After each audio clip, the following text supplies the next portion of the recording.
Welcome to the Foster Your Passion podcast, where entrepreneurs, who are mostly women, share their passions, their lessons, and leave you feeling uplifted, motivated, and possibly even inspired to go and foster your own passion. I'm your host, Hayley Foster, and this is the Foster Your Passion podcast.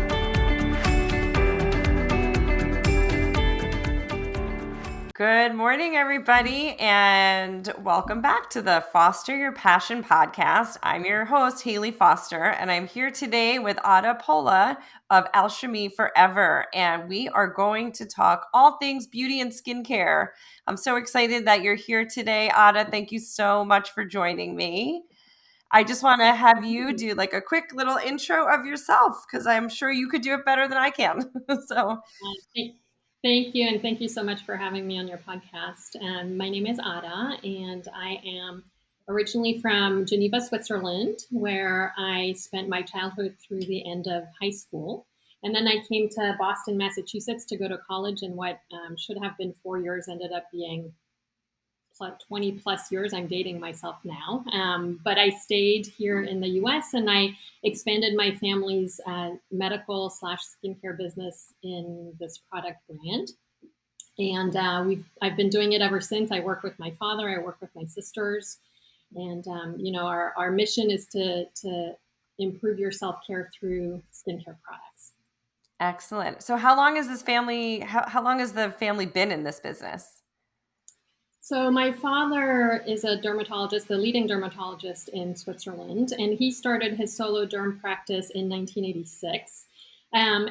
People always ask me, how long have you had your product line? And because this is a very organic family story, not a corporate, let's have a focus group and launch a line type of story, the answers are never simple. So we launched our first product. Well, I should say my father created his first product at the end of the 1980s. In order to help heal the skin of children following laser treatments. He was actually the first physician to have laser technology in Europe. So this was a product to help heal the skin post-procedure. And technically its birth date is, like I said, I think it's 1989. But it wasn't a brand. It was one product. It was in a white jar with a sticker on it. It didn't have a name. It was given to his patients, as a gift following treatment. But that's when our first product came to life, and we still have this product. If you think more about the brand as it exists with a brand name called Alchimie Forever, with the packaging and an assortment of products, that birth date is closer to 2004, which is when I graduated from Georgetown Business School and started doing what I'm still doing today. Excellent. And did you go to business school with the idea in mind that you were going to stay here and bring the product line over here? Yeah. So, it's so interesting. I went to college at Harvard, and I then wanted to kind of show my family that I could get a job outside of the family business. So I worked in consulting for a couple of years. This was in end of the 90s when consulting and investment banking were kind of the only two, proper paths unless you were going to medical school. And then I started thinking about joining the family business. And so I had an experience working with a laser manufacturing company called Candela Corporation, which is no longer in existence. But I worked with them for a couple of years, and that was kind of my return path to medical aesthetics, let's say.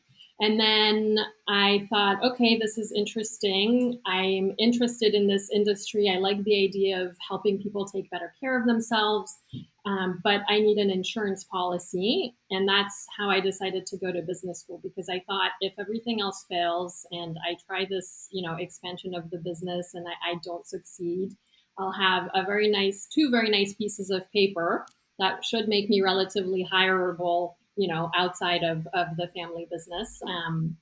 And so I went into business school with this plan of expanding the family business, but also with this kind of, I needed a little bit more security in a way, both in terms of my business knowledge, but also in terms of, I guess, the self-confidence or just the idea of being able to, have that extra degree. Super smart. Super smart. Hopefully you never need those, right? Because hopefully this will... Not so far, knock on wood. Right, exactly. This will just be such a huge success that you'll never have to pull those pieces of paper out and go venture out into the world of working for someone else. Do you feel like you work for someone else because you work in the family business, or do you still feel like you have that entrepreneurial freedom? That's a great question. I feel definitely like I have entrepreneurial freedom. My father and my sisters are shareholders in the business and certainly have always had strong opinions in terms of new product development, in particular. And this is really where my father's contributions come in, but also, with some general strategic direction in terms of channels of distribution and things like that. And we have annual shareholder meetings, and we do all of like the proper things, even though we're family. And I definitely feel accountable to them, but I feel like I'm my own boss, which is kind of a nice mixture. I think everybody, including entrepreneurs, need that accountability. Need to have to report to someone, if only because, for example, when we have our shareholder meetings, I kind of take a look at the past year and I do some data analysis, and most of the things I already know in my gut, but it's always nice to, have something, a meeting or someone that forces you to actually do all of that and put your thoughts to paper. It's a helpful exercise. That's funny. You mentioned gut. So, I just had this conversation the other day about, do you trust your gut, or are you a gut person, or are you a research person? I am a total overthinker, over researcher, analysis paralysis person, which is something I've been working on. But it's it's not easy. But I've learned over the past 15 years to trust my gut. Every time I've made a decision, because I thought I had all the right analysis, all of the right data points, all of the right research, even if it didn't quite sit right, if I couldn't explain why it didn't sit right, if I couldn't pinpoint something tangible, something real to explain what is this feeling I have, I made the decision based on the data and the research, and then it came back to bite me in the behind, later. So I've made that mistake a couple of times, and I'm hoping I'm not going to make it again. I try very much to have not do the research or not do the analysis, but to have that be in line with what I just feel is the right decision. Mm-hmm. I deal with so many people that go through the analysis paralysis, and I have to say, like, I couldn't be more opposite of that. I'm one of those people that I'm like, Lucky you. I'm going to jump off this cliff, and I'm going to build my parachute on the way down, because I guess I have that daredevil, like, I'm willing to give anything a try and see how it goes. So, I consult a lot of women in business that are very similar, and we spend a lot of time working on that. So I always like to Yeah, ask people when they'll. it's interesting. I think many people think that entrepreneurs are the most risk comfortable people. If you're going to go out on your own and create your own company, you must, kind of like you, be willing to jump off a cliff and just take that risk and know that the parachute will be built before you hit the bottom. But I'm not sure that that's true. I'm quite risk averse. A lot of entrepreneurs that that are my friends or that I know from various industries are also quite risk averse, which doesn't mean not take the risk, but I like to take very, very calculated risks. And I don't know that, I don't think there's one good way and one not good way. I think it's kind of innate to who you are. But I do think that this kind of general idea that entrepreneurs are all lovers of risk is not 100% accurate. No. And it's not to say that one way is better than the other way, right? Absolutely. I think it's good to probably have a mix of both in you. Yes. One of the things I did want to ask you about is the family business. So I previously was married to somebody that was in a family business, and I know that there's a very interesting dynamic that goes on there. So how has it been for you being in a family business that was established before you came into it? It's so interesting. I think, like everything, there's definite pros and cons. For me, the thing I love the most, there's 2 points. One is I get to know my family members in a different context. When I have 3 younger sisters, the relationship between sisters is a special one. But not all sisters get to understand their sister from a business perspective, like understand her, how she thinks as CEO, how she handles, HR problems, how she handles challenges. It's almost like I have the privilege to know my family more completely because I get to work with them. So that is something that I love.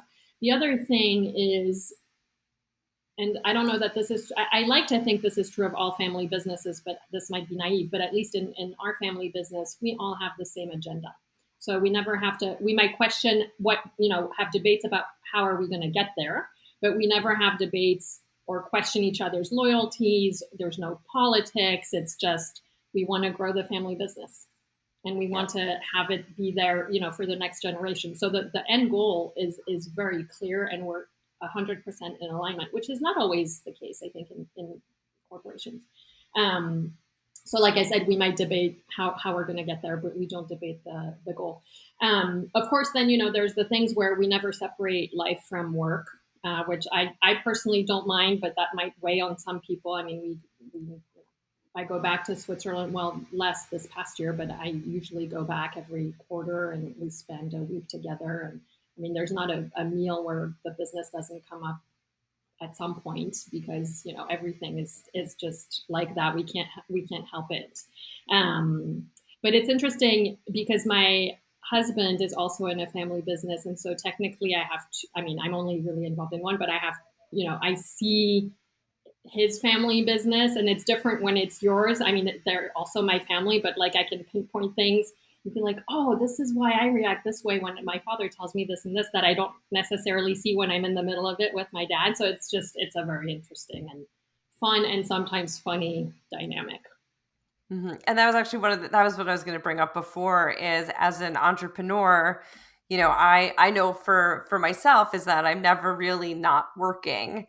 My husband is also an entrepreneur, and he's never really not working either. So as we said before, like the freedom of being an entrepreneur is freedom, but it's, if you love what you do, I always say that, you don't feel like I worked all weekend, but I didn't feel like I was working because I was super excited about what I was doing. And there's times where I know that I have to pull myself away from the business so that I can, spend more time with my children and do the life things, which, is definitely difficult. But it's also, I have to do the life things with my husband as well. So we have to pull each other away from the businesses. Mm-hmm. Do you find that as an entrepreneur, you kind of get just caught up in what you love? Yes, absolutely. And I think, I think probably for an entrepreneur, it's easier to be with another entrepreneur and vice versa, because there's an understanding of like, okay, working all weekend, like there's no real such thing as 9 to 5, Monday to Friday. And being married to an entrepreneur, I don't have to explain that. Similar with a family business, being married to someone who's also in a family business, I don't have to explain why every family dinner ends up being business related. But it's true that it can kind of go to the extreme, which becomes unhealthy, and then you don't have those moments where you're stepping away from the business. And my husband is really good at reminding me that we need to do that on a regular basis. And it takes we call it calendaring. So we're going to calendar a couple hours where we say, unless there's an actual emergency, we're not going to talk about either of the family businesses. Is that funny? It takes time, not talk business. I totally get it, though. I totally get it. Same happens in this house. I had a product launch today for my company, and so all weekend, my husband's like, "Thank you." My husband's like, "Okay, how much time do you need in front of the computer today? Like, are we going to be able to squeeze some snuggle time and a movie in? We're second marriage, so we didn't have kids this weekend." So I was all excited, like, yes, no kids. I'm going to have time to get more work done, and then he's like, but we have no kids. We need to get our work done. I'm like, I know. I'll squeeze you in, I promise. Very familiar with those conversations. Yes. But again, and it's, listen, I adore, we're second marriage. This summer will be 5 years, and we absolutely love and adore each other and have such an appreciation and respect for each other. And I always say, like, I wouldn't be able to do what I do without him being my biggest fan. All morning, he's like, how's it going? How's the launch? Just somebody there cheering me on, even with all the things he has going on in his life. But it's wonderful. Not to get too personal, but we are also second marriage.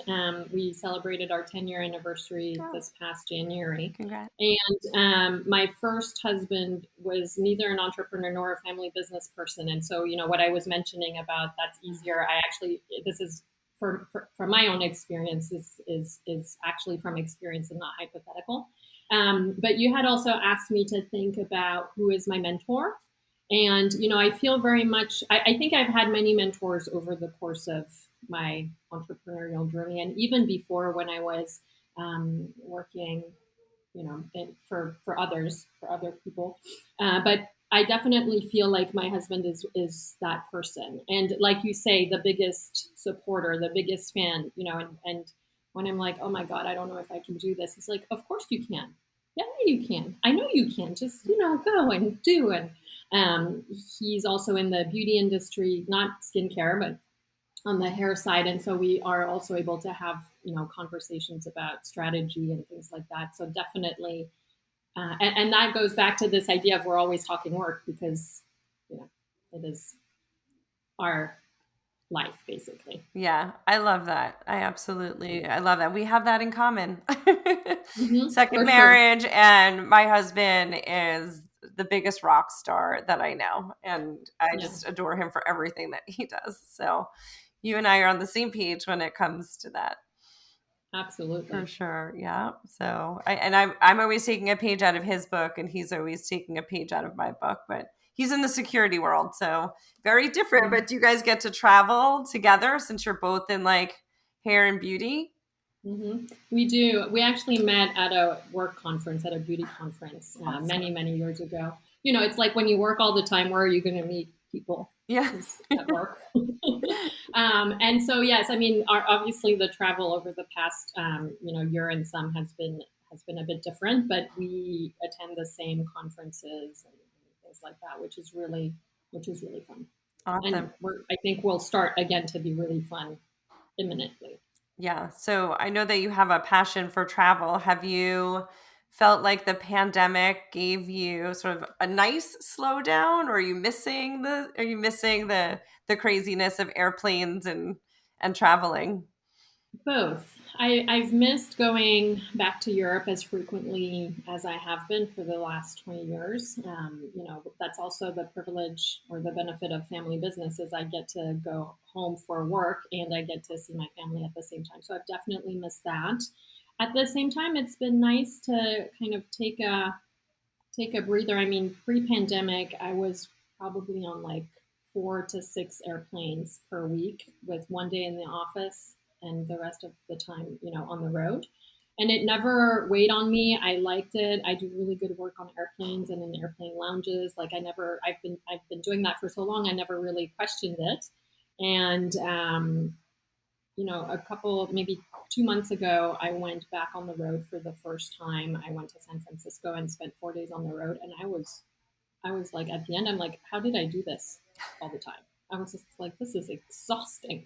And then at the same time, my husband and I lived between DC and Louisiana. And the way that we lived for 9 years of our 10 years of marriage was that we were both on the road during the week. And then we would meet up during the weekends. And so this obviously did not happen over the last year. And I think since March of last year, we've probably spent more time together than we have ever before. So, in terms of like, what did the pandemic teach you? It's actually really fun to spend every day with your husband is one of the things that I learned. So there's both benefits and downsides to traveling less. What'll be one thing that you started doing during the pandemic that was different than you did pre-pandemic that you want to carry over into this new normal that we're living in? Spending more time with Edwin for sure. We also adopted 2 kittens. They arrived in our chicken coop in Louisiana somehow in April of last year. As I like to think of it as a gift from the universe. And so, having that in my life is definitely a joy and something that we will continue.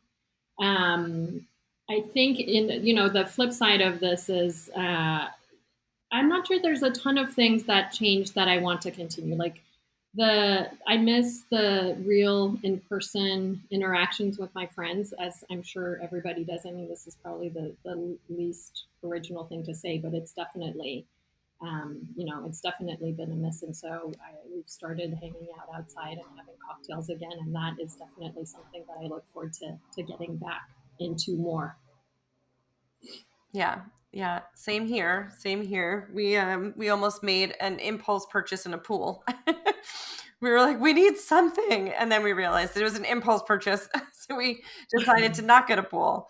But I don't know if you hear the banging in the background, which I was not expecting today during our recording, but we've got some construction going on. I may have to go tell them to quiet it down. Although I try to keep these to 30 minutes so that, I feel like podcasts, you could either take up a ton of somebody's time, or you could just give them a little bit of info and some fun nuggets so that they come back for more. So Absolutely. So what's been one of the biggest challenges for you in your business, whether it be, family business or just being an entrepreneur in general? Yeah. So I think my two biggest challenges related to the beauty industry, which is the industry I play in, is one, it's an extremely crowded field. I mean, you can't count how many skincare brands there are in the world because there's too many. So the challenge is creating awareness and creating a voice that people hear amid all of this noise and amid all of these brands. And we're family owned and all bootstrapped and self funded. So I don't have an incredible marketing budget to go hire these, million influencer people and things like that, or ads on TV and so finding a way to create that space in people's minds to learn about my brand and to stand out from all the noise is definitely an ongoing challenge. It was a challenge when we started, and it still is now. And then more recently, keeping up with all of the new social media platforms that was not a challenge 10 years ago, but over the last 2 years, it's like, okay, we finally have Instagram down, and now it's like Clubhouse. And I was reading about newness today, which is even newer. So there's always a new one, and I'm like, okay, this is additional. This is not instead of, it's just more. And how, what's our voice? Which ones should we be on? Who should be on it? Should it be me? Should it not be me? That is a recent headache. Yeah. Wait, what was the one you were reading about today? I think it's called Newness. It's a live streaming platform. Oh, gotcha. It's still in, exactly. It's like, oh, okay, because we need one more. Like, I'm like, I don't know. I will say, though, that I do love Clubhouse. I am Clubhouse obsessed. So we could talk about that for a long time. We could talk about it offline, too, if you want to talk about it when we're done. But I am finding a lot of success in Clubhouse just in terms of people that are interested in – it's a way to find your tribe. Really, I've found that it's been super helpful for someone that does what I do in terms of consulting. Instagram, I can put myself out there in a million different ways now, obviously with Reels and IGTV. But, it sounds like when you're putting yourself out there, you're sharing bits of content to sell yourself. But when you do it on Clubhouse, you do it in, I think, a much more authentic way because you're able to, just talk to different people and have a real conversation instead of like this bite-sized nugget of information. So I am loving Clubhouse. I'm happy to share more on that with you. But I do have a question for you because obviously I want people to understand what your products put out there to the world, given that there's so many other skincare products out there. So what would you say is unique to Alchimie Forever? Thank you. We position ourselves as clean and clinical, which now, or, some people call it clinical, which now is more common, but we've been that from the beginning. So let's say 2004, as we were saying earlier. And it's really about this association of science, which includes chemicals and synthetics, not only botanicals, but with the proper botanicals.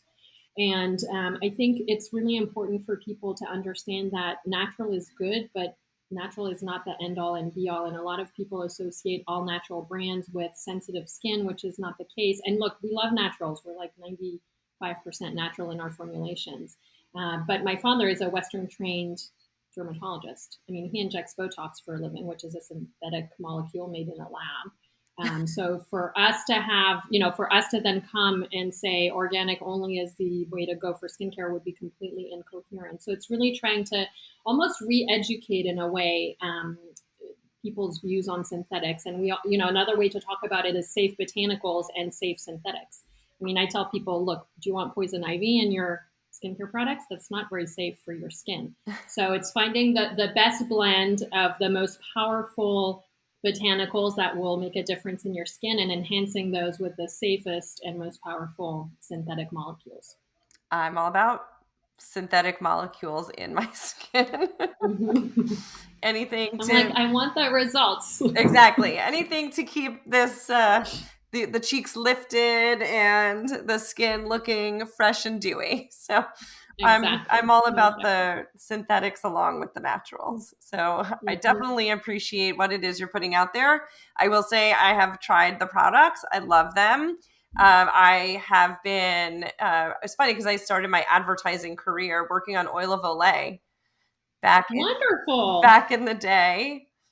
I mean, talk about a cult product, Yeah. I mean, my mom got me into using oil of Olay when I was a teenager. And then when I went to this ad agency, I got to work on oil of Olay. So I was just, she was getting a lot of free oil of Olay products at the time.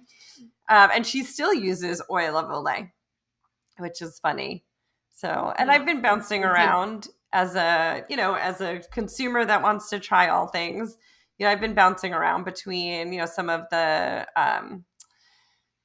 beauty counter products because they don't have any harsh chemicals in them. And but I think it's funny and, sort of like an oxymoron. Like I don't want the harsh chemicals, but I'll put Botox and filler in my face. So at least you're self-aware about that debate happening, and that possible, not fully consistent philosophy. But I think in the world of, beauty and in the world of skincare, my underlying philosophy is whatever works for you works for you.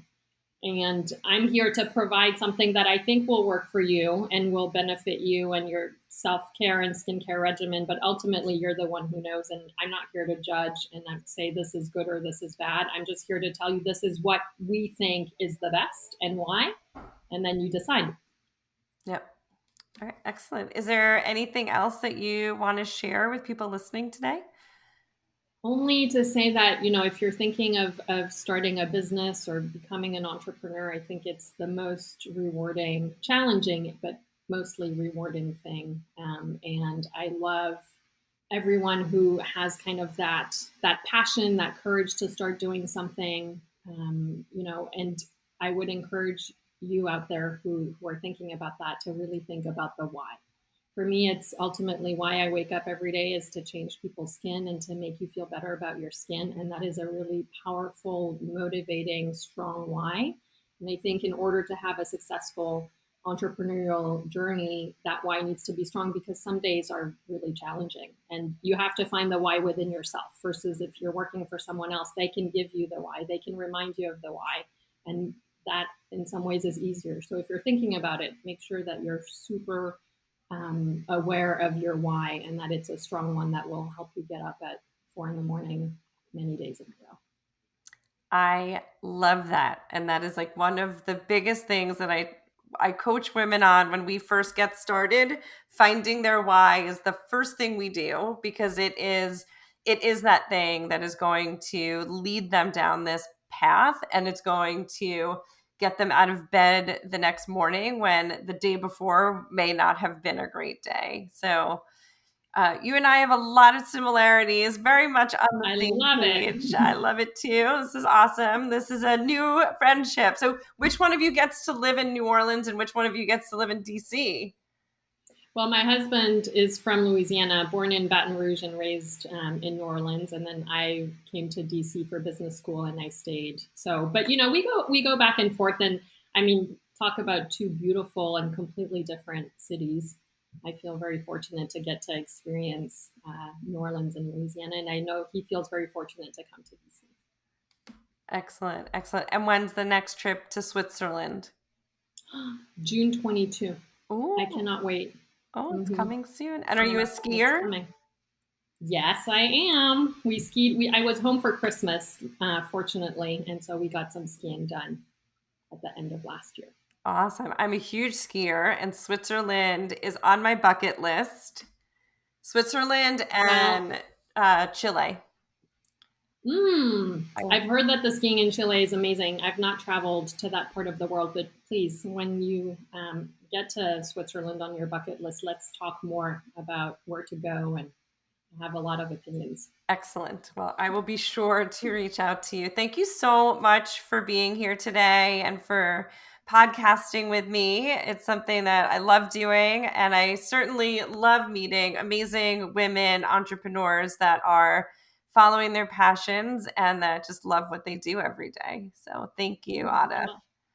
Thanks for having me, Hayley. Absolutely.